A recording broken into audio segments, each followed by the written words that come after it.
Reka nongere ngusuhuze wowe udukurikiye kuri Teladig News TV nge ugiye kukugezaho izi nkuru.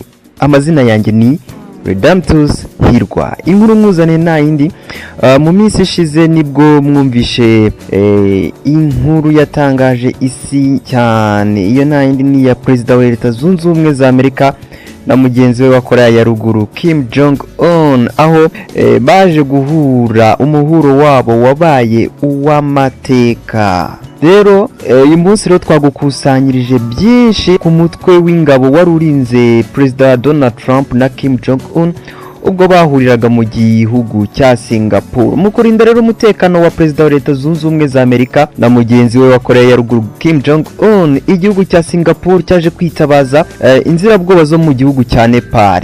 Izi nzirabwoba rero inkota zazo zigomba gusogongera mu maraso igihe cyari cyo cyose zakuwe mu nzubati nk'uko umuco wabo ubivuga. Aba bapolisi bazwi ku izina ry'abagurkans ni bamwe mu bari bagize itsinda ryari rishinzwe gucunga umutekano mu nama y'amateka yahuje aba bakuru b'ibihugu byombi kuri uyu wa kabiri mu cyumweru twarangije ku munsi w'ejo. Iyi nama rero yabereye mu gihugu cya Singapore ngo aba basore b'abanyembaraga batoranyijwe muri Nepal ni bamwe mu bagize igipolisi cya Singapore kuva mu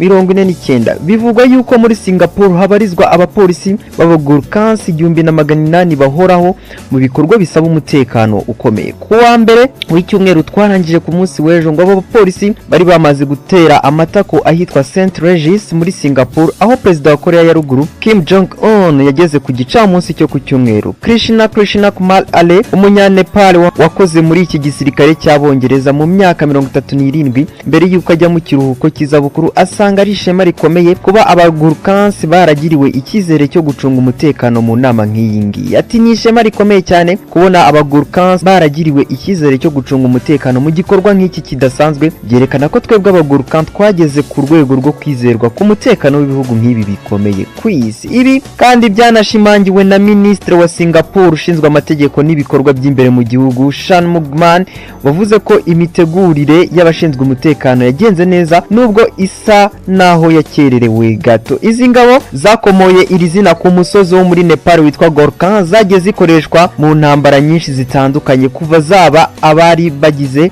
ingabo z'Abongereza mu kinyejana cya 19. Amateka natubwira ko abagurkhan barenga 200,000 barwanye mu ntambara z'isi zombi, aho bashimangirizwaga ubuhanga bw'imirwanire n'umurava bagiraga. Aba bagabo rero bagendera ku ntego igiye iti ni byiza gupfa kuruta kuba ikigwari. Bivugwa ko na Prince Harry, igikomangoma cy'Ubwongereza, cyabanye nabo cyane ndetse nawe bagakeka ko ashobora kuba ari umugurkhan, dore ko banamutahiye ubukwe baza no kumuha impano y'icyo cyuma bakoresha bitabara cyangwa barinda umutekano. Abagurkhan kandi banarwanye mu zindi ntambara nk'izizwi nka Gulf War, intambara yo mu Kigobe, iyo muri Bosnia, muri Kosovo no muri Afghanistan. Reka ngiye nsoreza ngaha na byinshi utaruzi kuri uyu mutwe w'ingabo Gurkhans wari urinze umutekano wa Perezida Donald Trump ndetse na Kim Jong Un. Nkomeza kukurarikira n'andi makuru menshi ashyushye uzajya ugezweho na Teladig News TV, ariko nanone ushobora guca kuri www.teladignews.rw